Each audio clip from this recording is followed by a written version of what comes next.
Hey, welcome back. Selecting bullets from a lot is a key skill that many of the elite F-class shooters use to improve their scores. But how is that done, and what are they measuring, and why? Well, let's get into that today.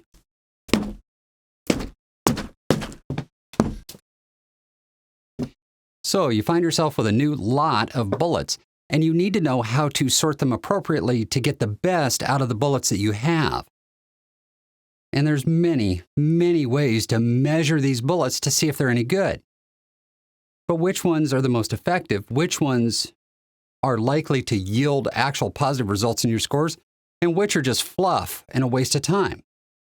Well, I don't know everything, but I do know what I've learned over 10 years of shooting F-class. So let's look at all the ways that I sort bullets and the things that I do in order to ensure good outcomes when I go to a major match. So step number one for me is to sort by bearing surface length. Now, bearing surface length and base to ogive are correlated measurements on these burger bullets. I mean, I've never found a difference between the two measurements. If it shows 1/1000th long on one, it shows 1/1000th long on the other one. So there's really no benefit to doing one over the other than, well, in my case, it's much easier to get the bullet into the holder, get it measured, and then get it back out with consistency and good measurement quality. Now, what does this do for you? And I think that's really the important part of it. What is it about bearing surface length or base to ogive that makes the bullet shoot different? Well, my testing, which is not exhaustive at this point on this subject, shows that changes in the bearing surface length change the average velocity. And if we're changing the average velocity, then we have an opportunity here to reduce one very small piece of the puzzle for a velocity variation. If we take the variation out of our bearing surface length, we also take some variation out of our velocity. If you have one of those monster SDs, doing this is not going to bring it into the acceptable range. This is a very small effect, but that very small effect has a bigger effect on your total outcome as you get your ES and SD down from other methods. So I batch my bearing surface length into 1/1000th increments. Now I can do them in 0.5 thousandths, but I don't think that the measurement is quite consistent enough to batch it that way. So I break them down into 1/1000th increments with a caliper like this. I'm sure there's other tools that could do it, but the value, the amount of difference from 1/1000ths in bearing surface length is small enough that I don't think we have to measure any smaller. That's my opinion. And maybe you're getting a different result, but that's what I'm getting. Let's go on to step number 2. We measure overall length next, and that is to allow us to do the pointing operation. Now, I've seen the U.S. Army Marksmanship Unit article on how overall length affects the overall BC of the bullet, and I don't doubt their research at all. But that's not why I do it. I do it to facilitate my pointing process. Because when we're pointing, we're pushing on this end of the bullet and smashing this end of the bullet. If we change that length between the 2 points, well, guess what? We're going to get a different result out of the pointing die, which is going to result in a different metplat diameter, which is going to result in a different BC, which is going to increase our BC variation. By measuring before we point, our BC variation is minimized. Now, you'll probably note that I'm not talking about trimming bullets to length. I stopped doing that a little while back because I found no value in doing that. I can measure faster than I can trim. I don't mess up as many bullets, and I get a better point as a result. So I gave up on bullet trimming and just went to measuring them and batching them before pointing. Now, for this operation, I am batching into 0.002 increments. So 0.002 in overall length difference from one batch to the next. And then I point them in groups. Now, be forewarned, I don't unbatch them after I've pointed them. I shoot them together in a group. Because I've already sorted them, there's no reason to unsort them. If I've put the time and labor into it, even if it doesn't make any difference, it makes me feel better not to unsort them. But let's get on to the third way that we sort bullets. So are you surprised? I mean, did you think that the elite shooters are not using every piece of non-destructive testing possible to sort their bullets? Now, this is an original Yankee machine from the 1990s, but it's not the only way you can do this. When I got this one, I sold my Bullet Genie. Both do exactly the same thing as best I can tell from my results. I don't have an eye into how they work as much as I see the results and have compared them side by side. And when one says a bullet has a large number, the other one says a bullet has a large number as well. So what does that large number mean? Well, honestly, I don't know. I've done some experiments and have some pieces of information. For instance, if I create a flat spot on a bullet by dropping it on the floor, it shows up on both machines. So there's a concentricity portion to this test.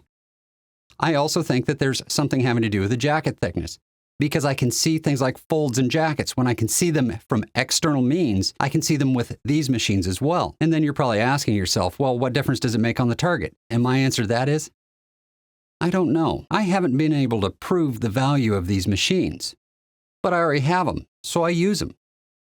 It might be superstition on my part. I don't know. But if I was starting out as a new shooter in F-class, I wouldn't bother with this step. It's not enough of a difference, if there is any difference at all, to be worth doing as a new shooter. That can come later, when you're already in the top 10 consistently at big matches. Then you can start looking at stuff like this to see if you can get that little bit of extra that gets you over the top.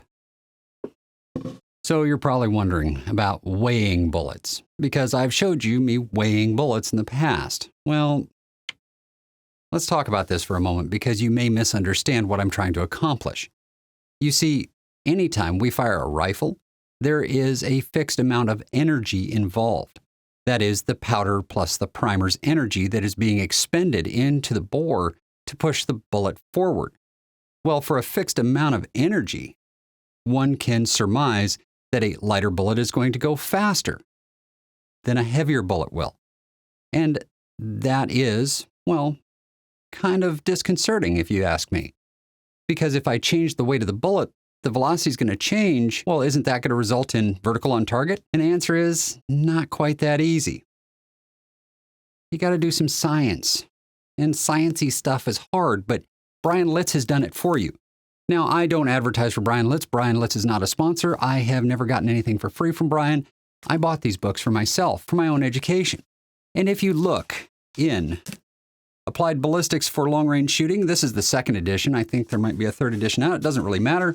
In the appendix, equation 2.1 shows how to calculate the G7BC from the bullet's weight, diameter, and the form factor. So the only thing that changes when we weigh a bullet is obviously the weight. So what effect does that have on the BC?